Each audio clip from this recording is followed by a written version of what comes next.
Hey pizza chefs, today we're making pizza at home. Here's an electric oven and I'll be baking outdoors, so we're not in a professional kitchen. We're using San Marzano tomatoes, which I like, but feel free to use any tomatoes or sauce you prefer. Since we're using San Marzano tomatoes, there's no need to add sugar or anything else. Just 1 tablespoon of salt and a bit of olive oil is enough. You can blend it with a mixer or mash it by hand. For one 2.5 kilogram can of tomatoes, we've added 1 tablespoon of salt, about 30 grams, and about 30 grams of olive oil. Today we're making a pizza with mortadella and pistachios and need a white sauce. We'll be using ricotta cheese. Add 1 tablespoon of ricotta, then a bit of heavy cream. Mix it all up. Add a little salt, since both the ricotta and the cream aren't salty enough. Then add some pepper, and mix again. This is how I make the white sauce for the mortadella and pistachio pizza. Now let's make the pesto sauce. First, we add ricotta, then pesto. Pesto is a mix of basil, parmesan, a bit of garlic, olive oil, pepper, and salt. Lastly, add some heavy cream and mix it all.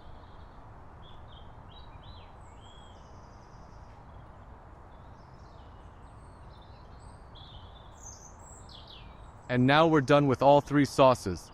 Here we have the white sauce, which we'll use as the base for the mortadella and pistachio pizza. Next we have pesto sauce, which we'll use for a pizza with bacon, fresh basil, and cherry tomatoes. And finally, we have the tomato sauce, which we'll use for pizza with beef and pork prosciutto. When it comes to stretching the pizza dough, we have a few options. You can use regular all-purpose flour or semolina.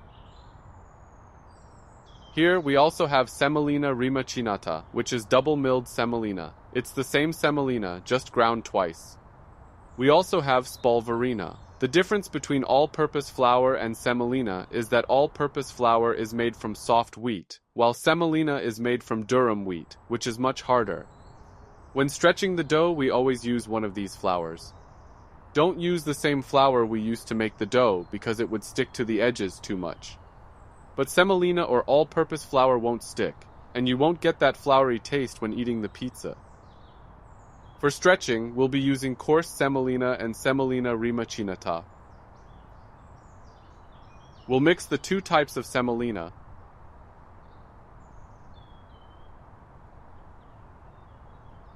Then take out a dough ball. We're starting with a dough ball with 65% hydration.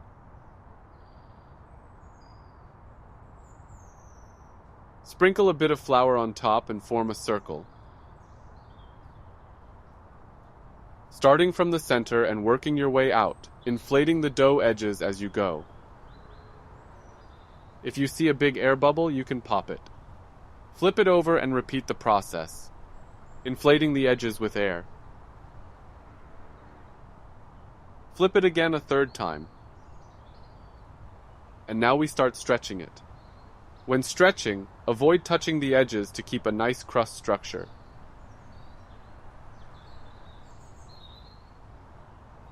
Since we're using semolina, the pizza slides nicely on the table without sticking. When it's stretched to about 27-28 centimeters, shake off the excess flour and remove it from the work surface.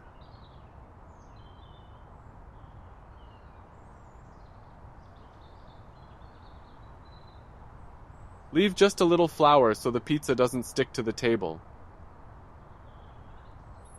Stretch it out a bit more if needed.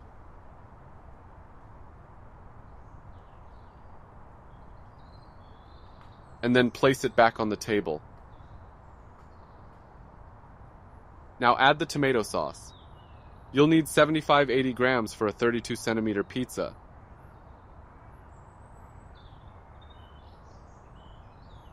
Next, add the mozzarella. You can use either dehydrated or fresh mozzarella. Today, we're using dehydrated mozzarella. For a 32 centimeter pizza, you'll need about 120 grams. Then, add red onions and get your pizza peel ready. Sprinkle some flour on the peel. Shake off the excess and slide the pizza onto it. If it loses its shape a bit, you can fix it.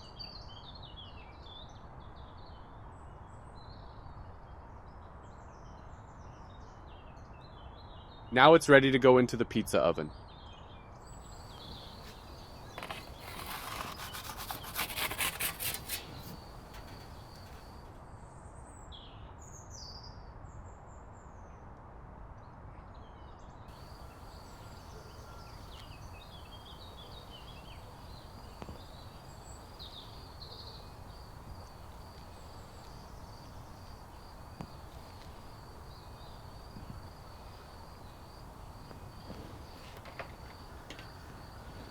Once it's out of the oven, brush the crust with olive oil for a nice color.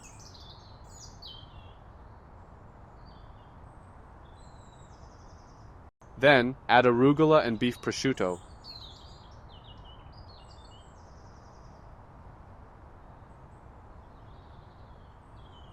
Followed by cherry tomatoes. And a sprinkle of Parmesan. And there you go, our beef prosciutto pizza is ready. We made this pizza with 65% hydration dough. When using lower hydration, you get a slightly breadier dough, which is heavier to eat.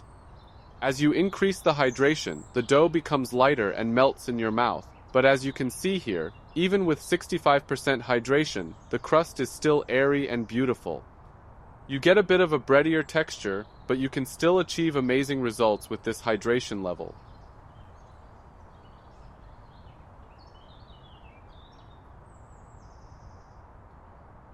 Let's move on to our next pizza, made with 75% hydration. Sprinkle flour between the dough balls to separate them easily and take one out. We're placing it on semolina. See how much softer this dough is compared to the 65% hydration dough. We'll shape it and start inflating the edges with air, working from the center out. It's really important to inflate the dough well, to get the airy and beautiful crust that's a hallmark of Neapolitan pizza. If you see any large bubbles, you can pop them to prevent burning. Once the air is properly distributed, we start stretching. Just stretch it a little, shake off the excess flour, and remove the extra from the work surface, leaving just enough to prevent sticking.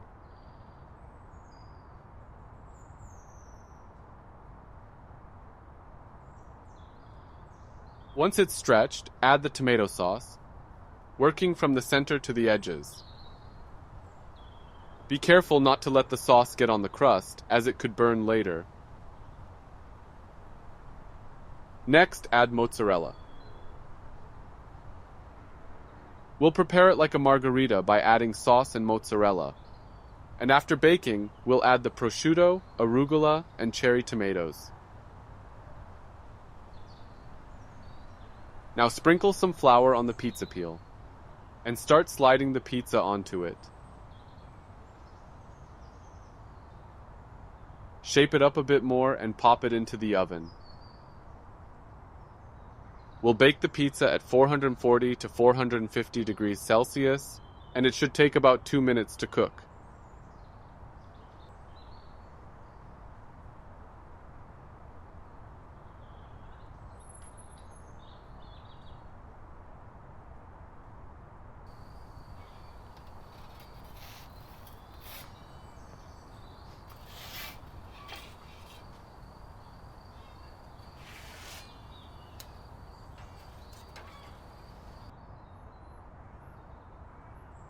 Once it's out of the oven, brush the edges with olive oil.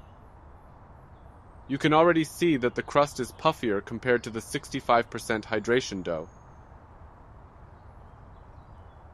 Add the prosciutto, followed by arugula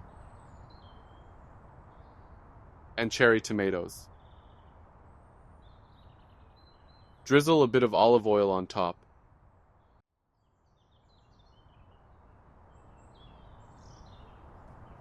If you like, you can grate a bit of Parmesan over it.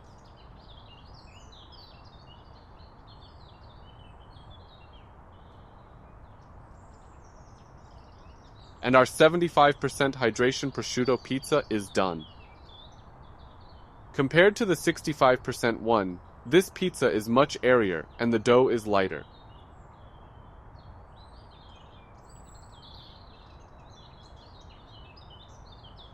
Since the water evaporates during baking, you get a lighter product. For 100% hydration, you'll need to use Manitoba flour and a strong mixer. There's no way to do it by hand and get a good result. Look at the crust, it's airy and light. You can see how it bounces back when pressed. It's both crispy and soft at the same time.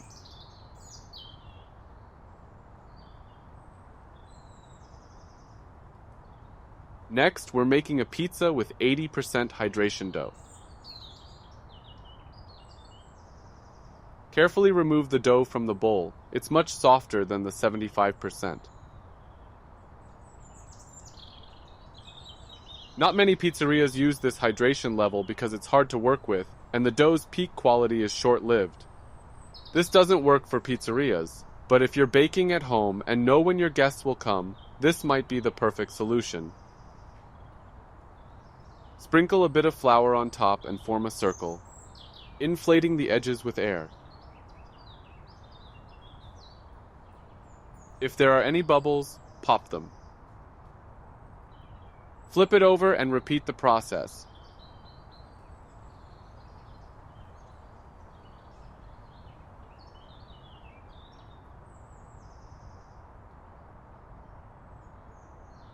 Then shake off the excess flour. Clear the work surface.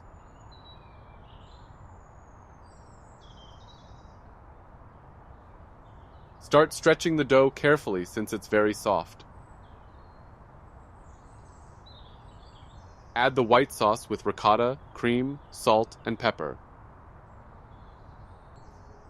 That will be our base for the mortadella and pistachio pizza. Add mozzarella. Sprinkle some semolina on the pizza peel and slide the pizza onto it. Shape it on the peel and pop it into the oven at 440–450 degrees Celsius. You'll see that even at home you can make amazing pizza.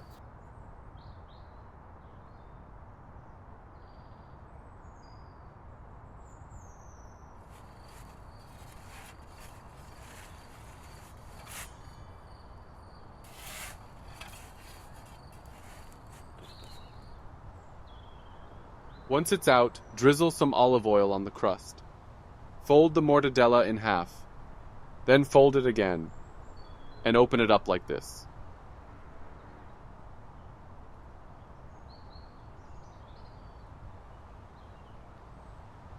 Next, add the pistachios. Place the pistachios where you folded the mortadella.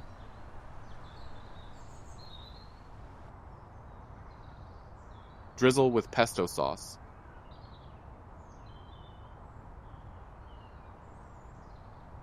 And add a few basil leaves. Finish it off with some cherry tomatoes. And there you have it. Our mortadella and pistachio pizza with 80% hydration dough is done. Look at that beautiful structure, airy and light. It's tough to work with, but the taste is phenomenal. With Neapolitan pizza, the dough is supposed to be soft. It's meant to be soft, with maybe a crispy edge here and there, but overall it's a very soft pizza because it's baked quickly. Pinzas, for example, are baked much longer, giving them a thicker crust and crispiness.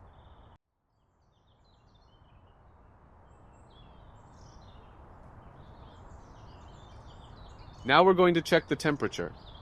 We'll set it to around 270 degrees Celsius, about 518 degrees Fahrenheit, to bake like in a regular home oven. The pizza oven is at 272 degrees Celsius.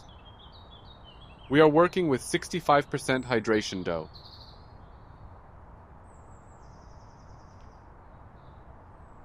and baking it at 270 degrees Celsius, a temperature a regular home oven can reach.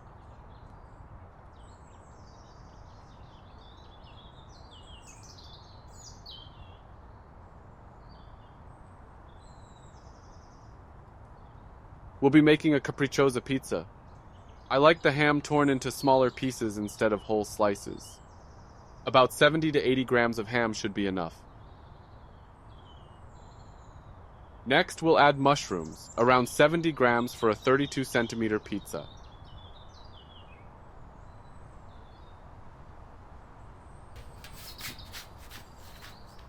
We'll pop it into the pizza oven, baking at 270 degrees Celsius for about 8 to 9 minutes. While baking, check how the dough is cooking from the bottom and the top. Based on that, we'll adjust the temperature. If the bottom is burning, we'll lower the temperature. If the top needs more baking, we'll try to crank the heat to the maximum the oven can go. Of course, every oven, whether a regular oven, stove, or pizza oven, tends to cook better in the back and less near the door, so we need to rotate the pizza to ensure it cooks evenly.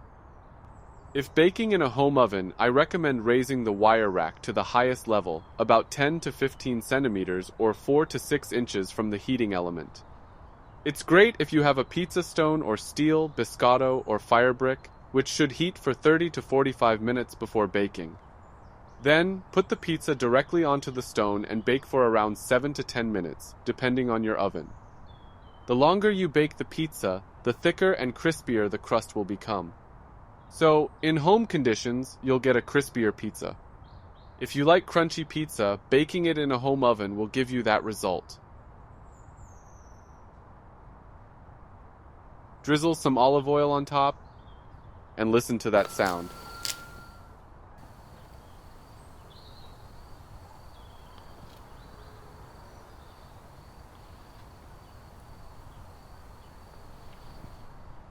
You can also sprinkle a bit more oil over the top.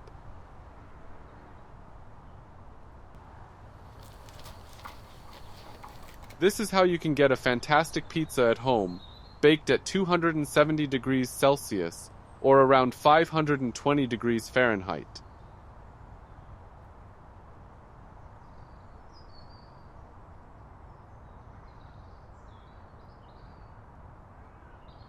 That's it for this one. Let's keep going.